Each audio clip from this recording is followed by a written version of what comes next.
खूबसूरत विधवा महिला घर के बाहर बैठी थी। तभी वहां से एक लड़का गुजरता है। वो उसे आवाज दे के बुलाती है और बोलता है, आज रात मेरे पास रुक जाओ, मैं तुम्हें पैसा दूंगा।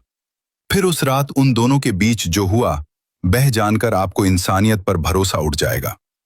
मध्य प्रदेश के इंदौर शहर के एक शांत से मोहल्ले में एक बड़ा सा 2 मंजिला घर था।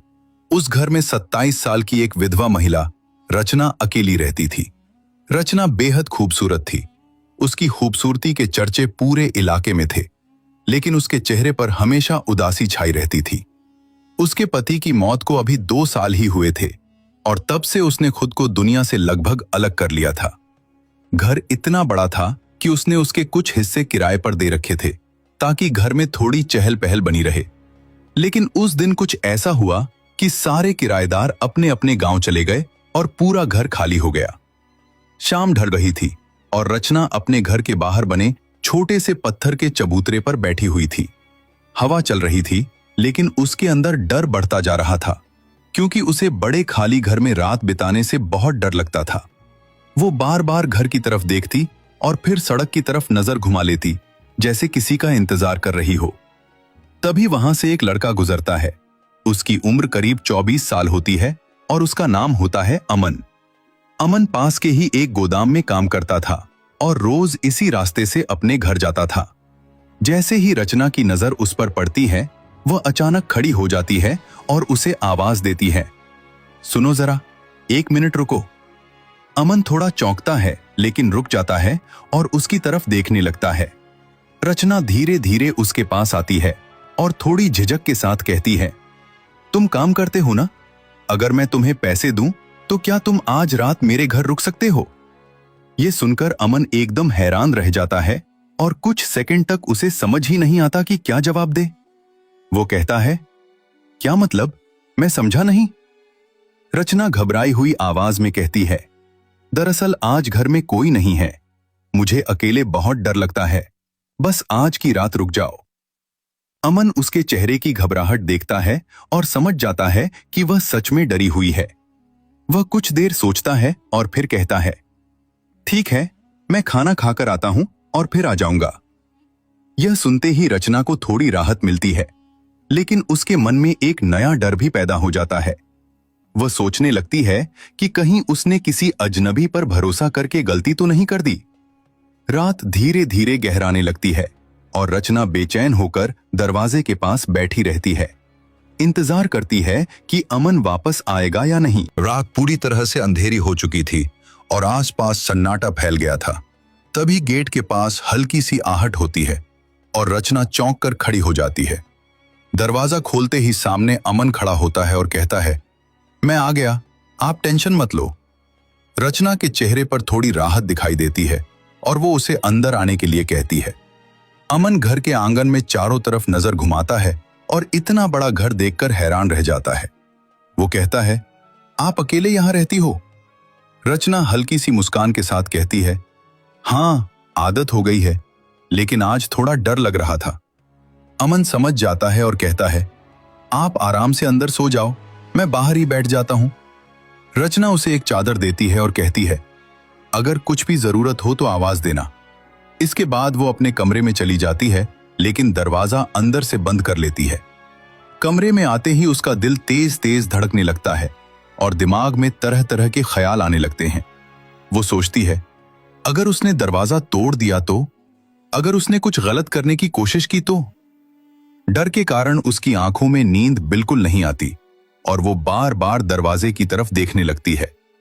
उधर अमन आंगन में बैठा हुआ इधर उधर नजर रख रहा था और बीच बीच में गेट के पास जाकर देख लेता था। कुछ देर बाद वो धीरे से दरवाजे के पास आता है और हल्की आवाज में कहता है, आप सो गई क्या? ये सुनते ही रचना डर जाती है और तुरंत जवाब देती है, नहीं, क्या हुआ?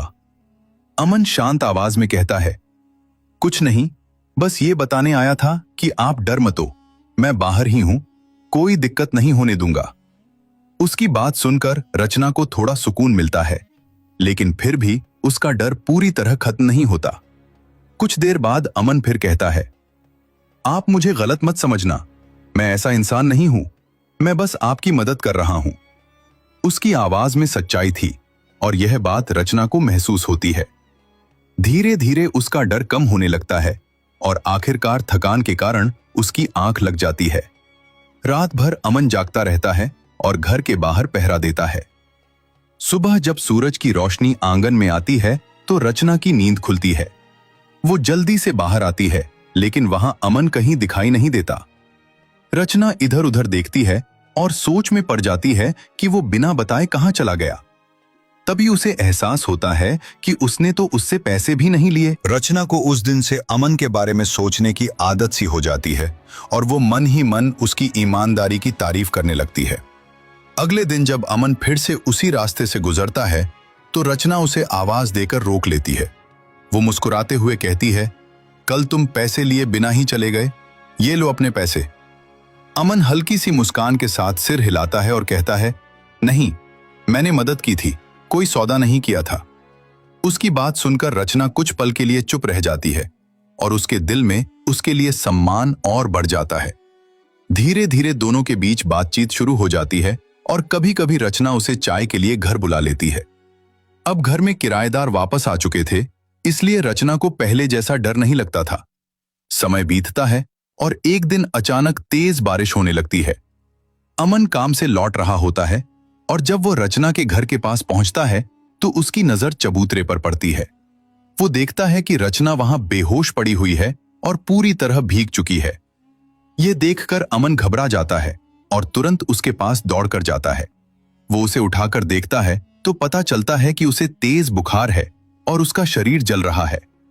अमन बिना देर किए एक ऑटो रोकता है और उसे अस्पताल ले जाता है। अस्पताल में डॉक्टर उसे दवा देते हैं और कहते हैं कि थोड़ी देर में होश आ जाएगा। अमन डॉक्टर से कहता है, इनका अच्छे से इलाज करना, पैसे की चिंता मत करना। कुछ देर बाद रचना को होश आता है और वह खुद को अस्पताल में देखकर हैरान हो जाती है। वो धीरे से पूछती है, मैं यहां कैसे? अमन जवाब देता है, आप घर के बाहर बेहोश थीं, मैं आपको यहां लेकर आया। रचना उसकी तरफ देखती है और उसकी आंखों में आंसू आ जाते हैं। वह सोचती है कि जिस इंसान पर उसने शक किया था वही आज उसकी जान बचा रहा है। डॉक्टर रिपोर्ट देखकर बताते हैं कि इन्फेक्शन ज्यादा है और उसे कुछ दिन अस्पताल में रहना पड़ेगा। अमन वहीं रुककर उसकी देखभाल करता है और हर जरूरत का ध्यान रखता है। इन कुछ दिनों में दोनों के बीच एक अलग ही रिश्ता बनने लगता है। रचना को अब अमन के साथ सुकून महसूस होने लगता है और अमन भी उसके बिना बेचैन रहने लगता है। लेकिन दोनों अपने दिल की बात एक दूसरे से नहीं कह पाते।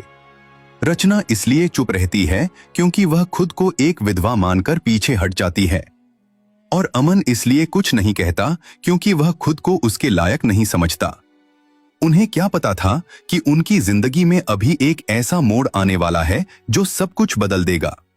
कुछ दिनों के इलाज के बाद रचना पूरी तरह ठीक हो जाती है और अमन उसे अपने साथ घर छोड़ने आता है।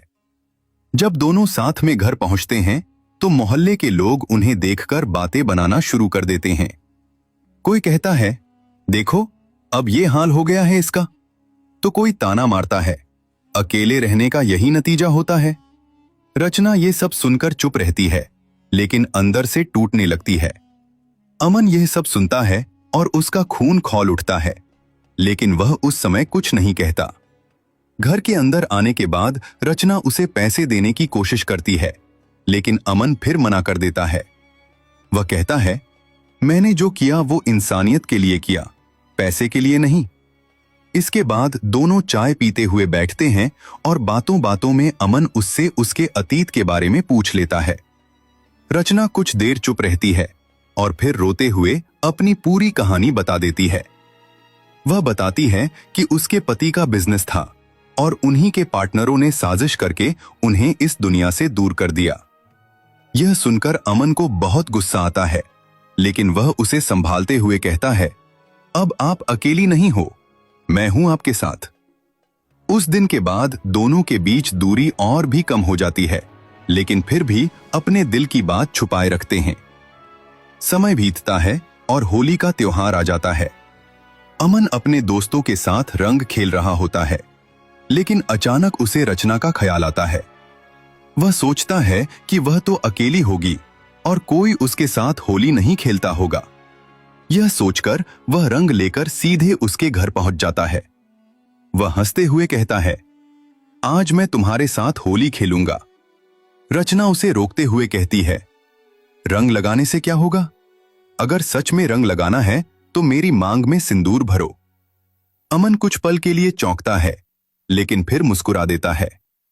वह धीरे धीरे मंदिर में जाता है, वहां से सिंदूर उठाता है और रचना की मांग में भर देता है। रचना यह देखकर हैरान रह जाती है और कहती है, तुम्हें पता है इसका मतलब? अमन उसकी आंखों में देखते हुए कहता है, हां, और मैं दिल से तुम्हें अपनी पत्नी मान चुका हूं। यह सुनते ही रचना की आंखों में आंसू आ जाते हैं, लेकिन इस बार ये आंसू खुशी के होते हैं। दोनों एक दूसरे को गले लगा लेते हैं और उनके बीच की सारी दूरियां खत्म हो जाती हैं। बाहर खड़े लोग फिर से बातें करने लगते हैं, लेकिन इस बार अमन बाहर आकर सबको जवाब देता है। वो कहता है, आज से ये मेरी पत्नी है और इसके खिलाफ एक शब्द भी कहा तो अच्छा नहीं होगा। उसकी बात सुनकर सब चुप हो जाते हैं। कुछ दिनों बाद रचना अमन के साथ उसके गांव चली जाती है। शुरू में अमन की मां थोड़ी हैरान होती है, लेकिन जब सच्चाई पता चलती है तो वो रचना को अपनाकर गले लगा लेती है। रचना भी अपने पैसे और समझदारी से उस घर को संभाल लेती है और सबका दिल जीत लेती है। अमन गांव में ही छोटा सा काम शुरू करता है और दोनों मिलकर एक नई जिंदगी की शुरुआत करते हैं। अब रचना के चेहरे पर उदासी नहीं, बल्कि सच्ची खुशी होती है। और जिस रात उसने डर के कारण एक अजनबी को घर बुलाया था, वही रात उसकी जिंदगी बदलने की शुरुआत बन गई।